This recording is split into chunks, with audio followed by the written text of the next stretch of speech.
What we have here is a fully functional IBM Personal System 1, or IBM PS1, complete with its original monitor, its original 2-button IBM mouse, and I also have the original keyboard. However, it comes up with controller errors, meaning something on board the keyboard isn't working, so I temporarily have this keyboard hooked up. Now, before I fire this bad boy up, I would like to note that this is a computer from around the year 1990 to 1993,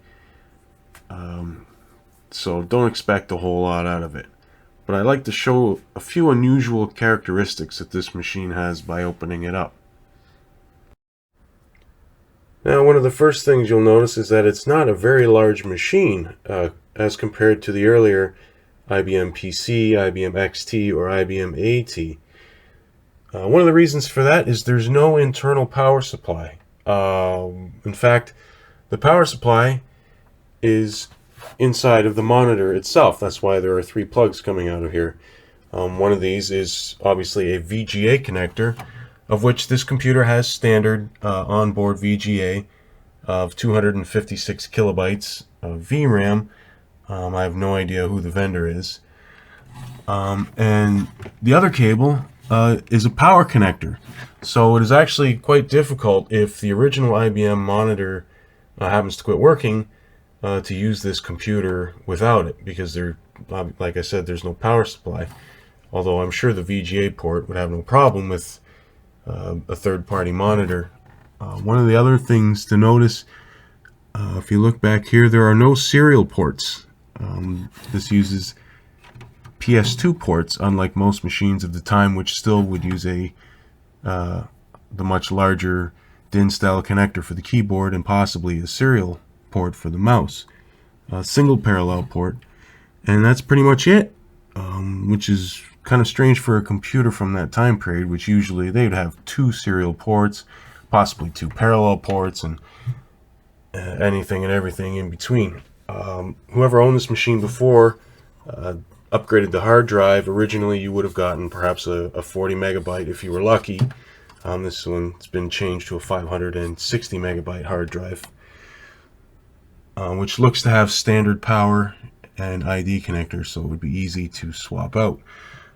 The floppy drive, on the other hand, while it looks like it has a standard ribbon connector, it actually derives its power from the ribbon cable itself. I'm not sure how that works with this computer, but there is no power connector for the floppy drive. So trying to swap out the floppy drive would be difficult. I'd have to source one of these particular drives off eBay.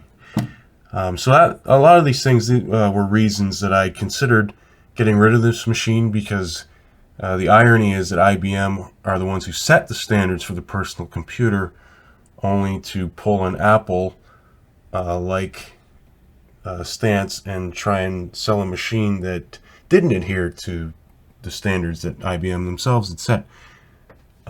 This machine, I believe they started off with about 2 megabytes of random access memory. This one has been maxed out at 6.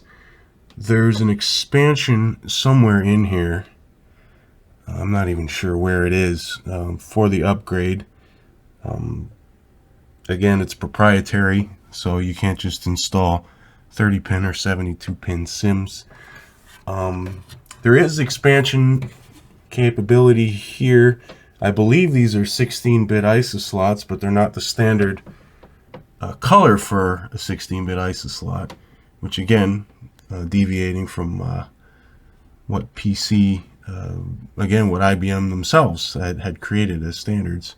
So quite strange behavior, and it's probably one of the main reasons these computers were never all that popular.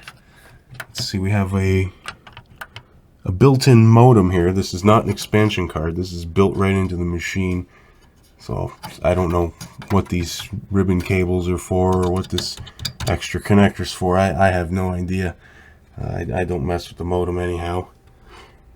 But yeah, that's pretty much it for the internals. I'm Not even sure where the CPU lies on this board. I see chips labeled Toshiba and another chip labeled IBM. I have no idea what these are. But everything is in pretty good shape. I don't see any bulging capacitors.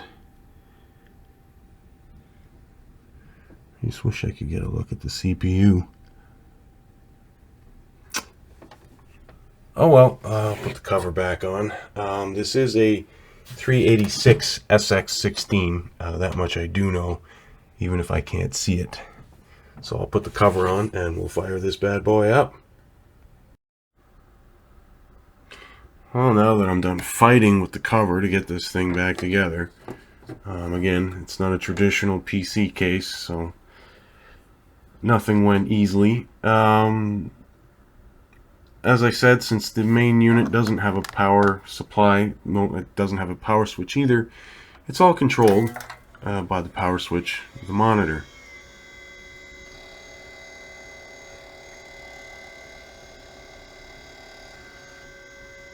And it makes some lovely sounds. There's no BIOS screen. If there is one, I don't know how to get into it. I've tried whaling every key combination imaginable. I've looked on the web. All the answers were wrong, like they always are. But so far I haven't really needed to get into the BIOS because there's not a whole lot of expanding you can do with this machine. No, I'm not going to load that. That was RAM Boost. This machine has IBM DOS 6.0 on it. Let's see if turning off the flash. There we go. So it has its own version of MemMaker called RAM Boost, and unfortunately, once I ran it the first time, now it runs every single time, and it will put the machine into a boot loop. So you have to hit no right after boot starts. I could probably edit the config or auto exec file, but guess what? IBM's PC DOS doesn't have a standard text editor like DOS's edit, so I can't be bothered messing around with it. I haven't done anything to the software on this machine. It's as I got it. I believe they originally came with IBM's PC DOS 2.0.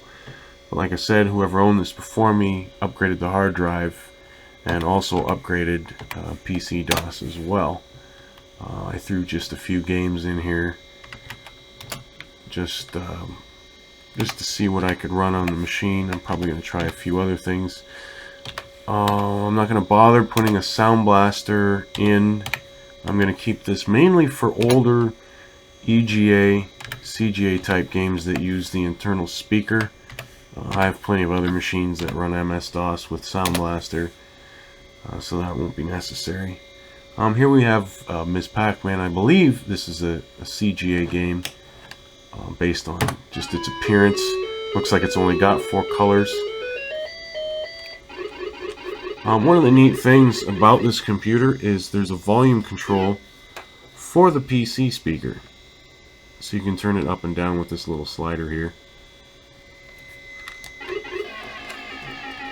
There we go. Now you can... It actually goes quite loud compared to most other PC speakers.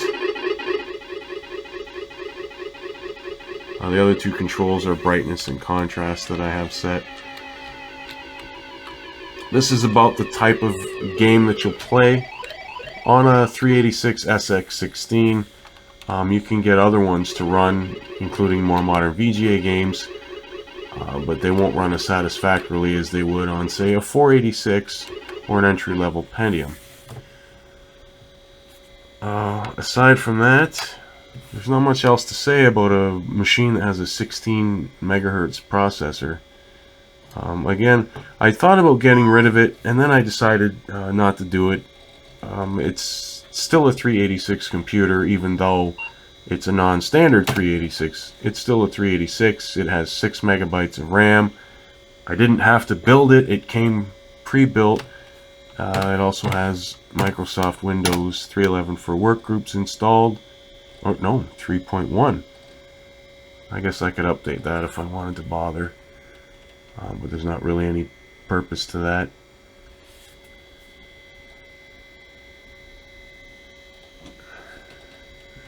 And again, it's a PS2 mouse, so it actually works very, very well. And that's pretty much it. I mean, there's not much else to demonstrate. Computer. It's nice looking. I like having it around. I'm glad I decided not to get rid of it. And I can now worry about collecting computers with other types of Intel processors in them. This will end your Windows session.